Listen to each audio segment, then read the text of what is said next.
South India shopping మాల్లో block buster Ashadham #1 kilo sale.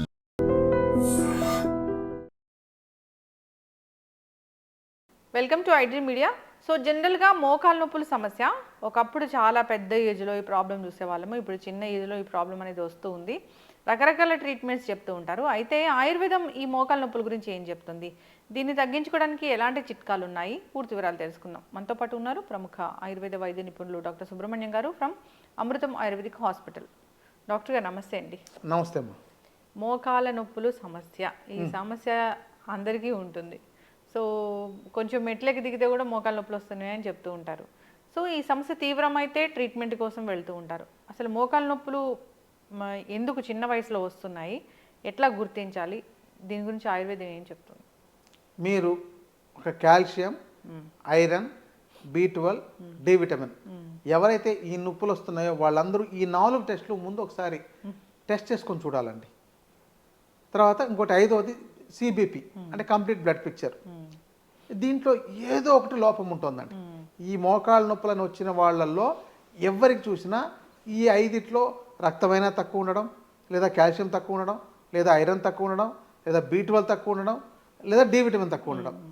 దీనివల్ల ఇప్పుడు B12, డి విటమిన్ అనేది లేకపోతే కాల్షియం సరిగా అబ్జర్వే కాదు. దాంతో కాల్షియం అబ్జర్వ్ కాలేకపోతే బోన్స్ స్ట్రెంతే ఉండదు. ఫస్ట్ అక్కడ. తర్వాత వీళ్ళకు ఈ లోపం వల్ల ఇక చాలా రకాల అనారోగ్య సమస్యలు వస్తుంటాయి. దీన్ని ఒక వయసు దాకా ఎవరు గుర్తించట్లా. నాకు బాగానే ఉంది, నేను బాగానే చేస్తున్నాను అనేసి. ఆ తర్వాత ఈ సమస్యలు తీవ్రమైన స్థాయిలో డాక్టర్ దగ్గరకు వస్తున్నారు.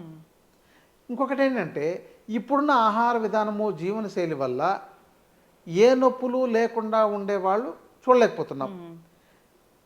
ఉదాహరణకు నా దగ్గరకు వచ్చిన ఒక ఈ జిమ్నాస్టిక్స్ ఇట్లాంటివి నేర్చుకుంటున్నామని, డ్యాన్స్ నేర్చుకుంటున్నామని, లేకపోతే ఇలా పిల్లలు, స్కూల్ పిల్లలు వాళ్ళు డ్యాన్స్ నేర్చుకోవడం, లేదా జిమ్నాస్టిక్స్ నేర్చుకోవడం, ఎక్సర్సైజ్కి వెళ్ళడం, జిమ్లకు వెళ్ళడం, ఇలాంటి వాళ్ళే ఈరోజు నొప్పులతో బాధపడుతున్నారు.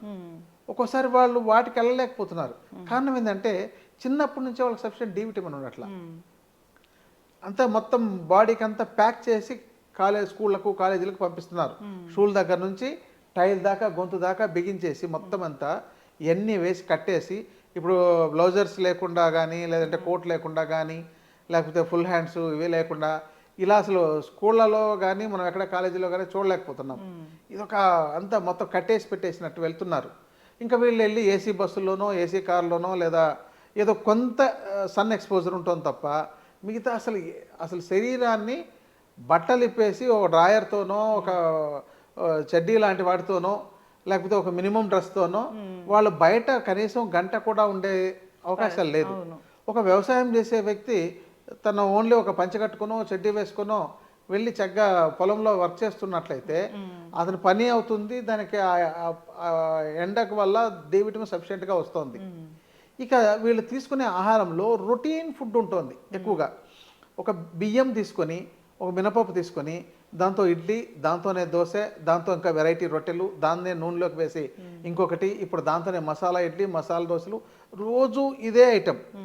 మళ్ళీ సాయంత్రం వచ్చేసరికి ఏ చపాతీ, గోధుమలతోనో పూరి, లేకపోతే చపాతీలు. ఇది అంటే న్యూట్రిషన్ ఉండే పదార్థాలని వీళ్ళు ఎవ్వరూ ఎక్కడా తీసుకోవడం లేదు. వీటినే టేస్ట్ మార్చి తీసుకుంటున్నారు, మార్పులు చేసి. కాబట్టి శరీరానికి సరిపడినంత న్యూట్రిషన్ అందట్లేదు. ఆకుకూరలు వాడట్లేదు. కూరగాయలు మా పిల్లాడు వంకాయ తినండి, ఇంకోటి బెండకాయ తినండి, ఒకటి బీరకాయ తినండి అని మీరు ఆహార పదార్థాలు, వెరైటీ పదార్థాలను వెతికి తీసుకోవాలి. ఇప్పుడు ఈ మనకు ఎండబెట్టిన పుట్టగొడుగుల్లో డి విటమిన్ వస్తుంది అని అంటున్నారు. ఎంతమంది ఎండబెట్టిన పుట్టగొడుగులు తీసుకుంటున్నారు? అట్లాగే ఒక వంకాయ కానీ, బెండకాయ కానీ, దొండకాయ కానీ కోసి ఎండబెట్టి ఎప్పుడైనా దాన్ని వరిగల్లాగా చేసుకొని తింటుండే వాళ్ళు ఎంతమంది ఉన్నారు? వీళ్ళకి ఎవరికి రావట్లేదు. అట్లా కూడా ఉంటుంది డి విటమిన్. అవునండి, ఎందుకంటే సన్లో ఎండబెడతారు కదా. సో దాంతో అబ్జర్వ్ చేసుకోవడం వల్ల, అలాంటి ఆహారం తీసుకోవడం వల్ల కొంతవరకు సపోర్టివ్గా పనిచేస్తుంది. ఇది కాకుండా B12 తగ్గిపోతుంది. దీనికి ఎంతను మన వాళ్ళు మాంసాహారమే అని చెప్తున్నారు. వీళ్ళు ఒక్కోసారి చాలామంది చాలా మాంసాహారాలు తిన్నా కూడా ఆ B12 రావట్లేదు. పొట్టు పదార్థాలు తింటే వస్తుంది కదా. డి విటమిన్ వస్తుందండి. పొట్టు పదార్థాలు ఇప్పుడు B12 కూడా ఇప్పుడు పచ్చి మామిడికాయ తీసుకుంటే వస్తుందండి. పచ్చి మామిడికాయని తినేటోళ్ళు ఎంతమంది ఉన్నారు? ఓకే. ఎక్కడ లేదు. అది చివరికి ఆ మామిడి టెంక అంటే లోపల మళ్ళీ అది పైన దాన్ని తీసేస్తే లోపల గింజలాగా ఉంటుంది కదా, దానిలో కూడా వస్తుందని. అది B12 వస్తుందా? B12 వస్తుంది. అంటే ఈ మధ్య కొన్ని పరిశోధనలు. జీడి. అవునండి, జీడి అంటారు కదా అది. ఇలా కొన్నిట్లో B12 ఉన్నాయండి. వాటిని తీసుకోవడే అవకాశాలు లేకుండా పోతున్నాయి. ఈ మధ్య ఇది చెప్పి కొంతమంది పౌడర్ రూపంలో మార్కెట్లో దొరుకుతుంది, దాన్ని తీసుకుంటున్నారు. అట్లా తీసుకోవచ్చు డాక్టర్ గారు? కొంత మోతాదులో తీసుకోవచ్చండి, ఎక్కువ మోతాదులో తీసుకోకూడదు. అది కూడా 1/2 చెంచా మించి తీసుకోకూడదు. అంటే మామిడి టెంకల జీడి చూర్ణాన్ని. అలాగే మనకు గ్రీనరీ ఉండేవి బాగా తీసుకోవాలి. గ్రీన్గా ఉండేవి అంటే ఇప్పుడు మునగాకు తీసుకున్నా కూడా వస్తుంది. మునగాకు వండుకుంటారా అని ఒక పెద్ద ఆశ్చర్యంతో అడుగుతున్నారు ఈ మధ్య. ఇలాంటి డాక్టర్లు చెప్పబట్టి మునగాకు పౌడరు అవన్నీ కూడా, మునగాకు మీరే చెప్పారు ఎన్నో వందల జబ్బులకు అది ఔషధం అని. అవునవును. సో ఈ ఆకుకూరలు అసలు చాలా మందికి తెలియట్లేదు. ఇంకోటి అంటే ఆకుకూరలు మొత్తం అంతాను ఏదో రెడీమేడ్గా మన వాళ్ళు ఏదో పంటలేసి తీసుకొచ్చిన దాన్ని తీసుకుంటున్నారు తప్ప, వైల్డ్గా చాలా చోట్ల చాలా ఆకుకూరలు పెరుగుతాయి. మనం సేకరించుకోగలిగితే 300-400 రకాల ఆకుకూరలు సేకరించుకోవచ్చు. మన వాళ్ళకి 30-40 కూడా తెలియదు, చివరికి 3 దగ్గర 4 దగ్గర ఆగిపోతున్నారు. సో ఇలాంటి వాటి వల్ల సఫిషియెంట్ న్యూట్రిషన్ లేక, బ్లడ్ లేక ఈ యొక్క సమస్య వస్తుందండి. ఇప్పుడు మోకాళ్ళ నొప్పులు సమస్య వచ్చింది, ఆయుర్వేద వైద్యుల దగ్గరికి వచ్చారు, ఎట్లా తగ్గిస్తారు? కండిషన్ అండి, వాళ్ళకి ఇంకా రకరకాల కారణాలు ఉంటాయి. ఒక న్యూట్రిషన్తో ఎక్కువ మందికి న్యూట్రిషన్ లోపంతోనే ఎక్కువ వస్తుంది కాబట్టి ఇది ఎంతసేపు చెప్పాను. ఇక మిగతా అది ఇప్పుడు గ్యాస్ ట్రబుల్ ఉన్నా కూడా వస్తుంది. ఎవరికైతే గ్యాస్ ట్రబుల్ ఉందో చాలా రోజుల పాటు ఉన్నప్పుడు ఆ జీర్ణం కాని పదార్థాల లోపల అలా ఉండిపోవడం వల్ల ఆమవాతం అనేది డెవలప్ అవుతుంది. అది కీళ్ళలో వాపులు వస్తాయి. దానివల్ల వాళ్ళకి అప్పుడప్పుడు ఫీవర్ రావడం, ఈ జాయింట్స్ అన్ని వాపులు చేయడం, ఉదయం లేవగానే ఎలా అంటే అవి కనీసం ఇవి మడతపడడానికి కూడా కష్టంగా ఉండడం, ఈ సమస్య వల్ల కూడా దీన్ని ఆమవాతం అంటారు, రొమటాయిడ్ ఆర్థరైటిస్ అంటారు. ఇది ఎక్కువ మందికి వస్తుంది. తర్వాత మీకు ఇందాక చెప్పిన ఈ న్యూట్రిషన్ లేక కొన్ని రోజులకు ఆస్టియోపోరోసిస్ అనే ప్రాబ్లం వస్తుంది. ఈ కొల్లాజన్ అనే పదార్థాలు ఉండగలిగే పదార్థాలని తీసుకోకపోవడం వల్ల ఎప్పుడు లిమిటెడ్ ఆహారం, చూడండి ఇంత పెద్ద శరీరం, ఒక 80 కేజీల శరీరం ఉండే వ్యక్తి నాకు జీర్ణం సరిగా అవ్వట్లేదని 2 ఇడ్లీతోనూ 2 చపాతీలతోనూ 1 కప్పు రైస్తోనూ సర్దుకొని ఆ రోజు గడిపేస్తున్నారంటే ఆ శరీరానికి కొన్ని రోజులకు సరిపడినంత న్యూట్రిషన్ లేక వాళ్ళు కొంత దూరం నడిస్తేనే అలసిపోతుంటారు. అందుకని వీళ్ళ జీర్ణ వ్యవస్థ సరిగా కూడా ఉండట్లేదు, ఆకలి అవ్వట్లేదు. ఆకలి లేకుండా ఉండే వ్యక్తికి న్యూట్రిషన్ ఎక్కడ అబ్జార్బ్ అవుతుంది? కాబట్టి ఇదంతా న్యూట్రిషన్ లోపాలు. ఇక తర్వాత డీజనరేటివ్ ఆర్థరైటిస్ అని ఏజ్ పరంగా వచ్చేది, వెయిట్ పెరగడం వల్ల, దానివల్ల కొంత అది మోకాళ్ళ మీద బరువు ఎక్కువ పడి దానివల్ల రావడం. రెండోది ఏదైనా ప్రమాదాలకు గురై నొప్పులు రావడం. ఆ తర్వాత వీళ్ళ ఒబేసిటీతోనే కాకుండా మనకు ఇతర కారణాలు చాలా రకాలుగా ఉన్నాయండి. ఏదైనా డిసీజులకు మందులు వాడడం, ఇలాంటి వాటి వల్ల చాలా మందికి మోకాళ్ళ నొప్పులు వస్తున్నాయండి. ఇది రూట్ కాజ్ ఏంటి తెలుసుకొని దానికి ట్రీట్మెంట్ ఇవ్వడం. అవునండి, ఇది వైద్యుల పర్యవేక్షణలో చేయించుకోవడం చాలా ఉత్తమం. చివరికి రోజు ఆయిల్తో మర్దం చేసుకొని స్నానం చేయండి అని ఆయుర్వేద శాస్త్రం చెప్తుంది, అభ్యంగం చేసుకోమని. మన వాళ్ళకి స్నానం చేయడానికే టైం సరిపోవట్లేదు. అందుకని గుప్పెడు నీళ్లు పోసుకొని అలా 2 చెంబులు పోసుకున్నామని బయటకు వచ్చేస్తున్నాం అనే వాళ్ళే ఉంటున్నారు. అవునండి, అది మనం రోజు అభ్యంగం చేసుకోవడం వల్ల నొప్పులు చాలా వరకు నిరోధించవచ్చు. అదొక కారణం. రెండవది ఏంటంటే చాలా మందికి చూడండి, మీరు వాళ్ళ దగ్గరికి వెళ్తే స్మెల్ బాగా దుర్వాసన వస్తుంటుంది. కారణం ఏంటంటే వాళ్ళ శరీరంలో చెడిపోయిన కణజాలం, మృత కణజాలం లోపల ఉండడం వల్ల.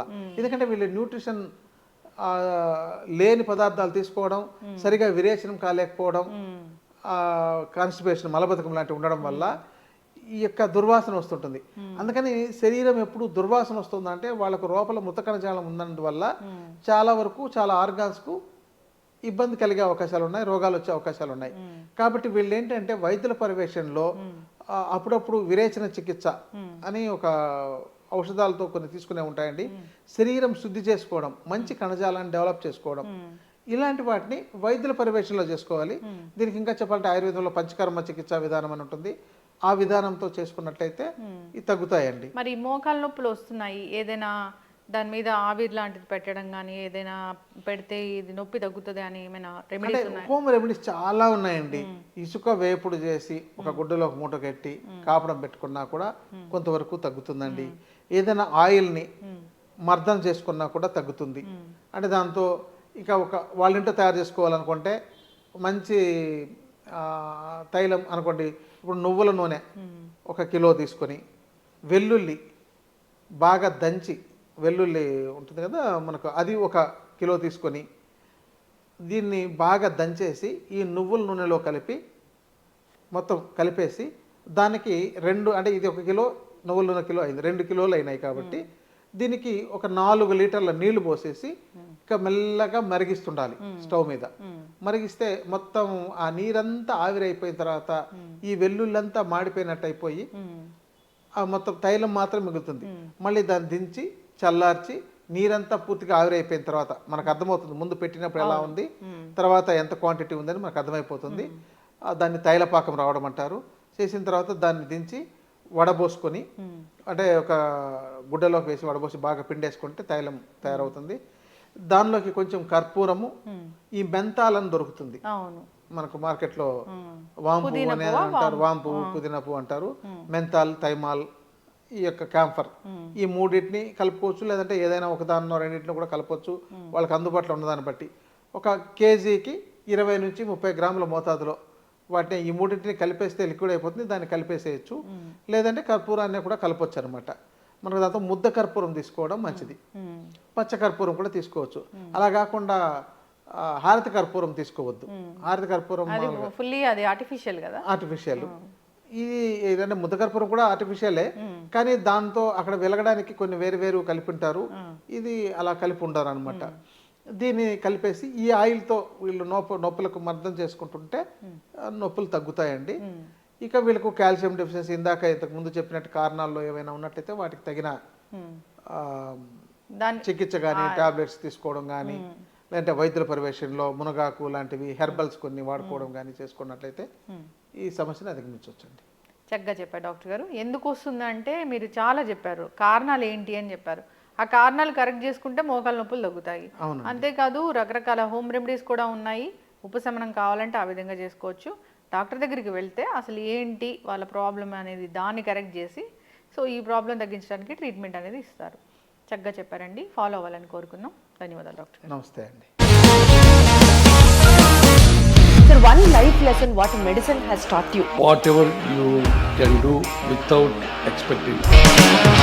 బట్ ఐ రియలీ బిలీవ్ మన పాజిటివ్ యాటిట్యూడ్ ఉంటేనే మనం ఏదైనా సాధించగలం. గట్ని మనం కరెక్ట్ గా డీల్ చేసినట్లయితే అది మనకి పాజిటివ్ హార్మోన్స్ ని రిలీజ్ చేస్తుంది. షుగర్ వచ్చిన వాళ్ళ పరిస్థితి ఏంటి? పొట్ట దగ్గర పెరిగితే దాన్ని ఆండ్రాయిడ్ అంటారు, ఆండ్రాయిడ్ ఫోన్ కదా. అసలు థాట్స్ ఎందుకు వస్తాయి? బ్రెయిన్ డెడ్ అంటే దానికి ప్రపంచం అంతా కూడా కొన్ని నిర్దిష్టమైనటువంటి లక్షణాలు. మానసికంగా ధైర్యంగా ఉంటే క్యాన్సర్ జయించవచ్చు. You are a doctor for a cause sir, అంతే. వాళ్ళకి వచ్చిన ఆదాయం కాకుండా ఫ్రీ సర్వీస్ ఎంతమందికో చేస్తారు.